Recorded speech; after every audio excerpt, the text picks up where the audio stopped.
আসসালামু আলাইকুম। আজকে আমাদের অষ্টম পর্বে যিনি তৃতীয় হয়েছেন আমাদের আনোয়ার হোসেন হাজী ভাইকে আমরা ওনাকে ছাতা দিচ্ছি।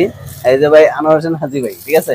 Thank you so much. তো আপনার কেমন লাগছে আপনাদের আমাদের গিফট পেয়ে গেছেন? আপনাকে গিফট পেয়ে অনেক আনন্দ লাগছে আমার কাছে। এসে এই যে বৃষ্টির দিনে যে ছাতা পাইছি আমি খুব খুশি।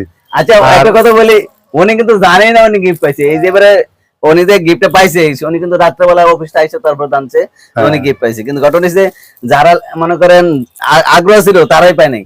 মানে আপনি যখন রাতে জানছেন যে গিফট পাইছেন তখন কেমন লাগছে? আমার খুব খুব ভালো লাগছে। খুব ভালো লাগছে না? এই তো মানে ঘটনা হিসেবে মনে করেন সবাই কিন্তু অংশগ্রহণ করতে পারবেন, কিন্তু আপনার দেশে থাকেন বা ঢাকায় থাকেন, সব জায়গা থেকে আপনি পুরস্কার পেতে হলে আপনি আমাদের ভিডিওটা দেখে শুধু মনে করেন উত্তরটা দিলেই হবে। হাসান ভাই যে গিফট দিয়েছে আমার খুব ভালো লাগছে। সবাই আপনার ভিডিওটা দেখবেন, শেয়ার এবং লাইক করবেন, সবাই শেয়ার করবেন এবং সে যেন ভালোভাবে কাজগুলো করতে পারে সে দোয়া করবেন আপনার সবাই।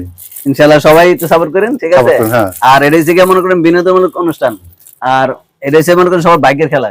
কেটা নিব কেটা দিব এটা বড় কথা না, আসলে কার নামটা ওঠে সেটাই হচ্ছে ভাগ্যের ব্যাপার, ঠিক না? গিফট এটা বড় কথা না, এটা আমরা দিচ্ছি জাস্ট সবাইকে তো দেওয়া সম্ভব না, তাই তিনজনকে আমরা দিচ্ছি, প্রতি সপ্তাহে তিনজনকে। তাহলে আপনারা অংশগ্রহণ করতে পারবেন। তাই আজই আমাদের ভিডিওটা দেখেন, ঠিক আছে? পরবর্তী সপ্তাহে ভিডিও আসবে, আমাদের চ্যানেলটা ফলো করে রাখেন। সবাই শেয়ার করেন। হ্যাঁ, আসসালামু আলাইকুম। ওয়ালাইকুম আসসালাম।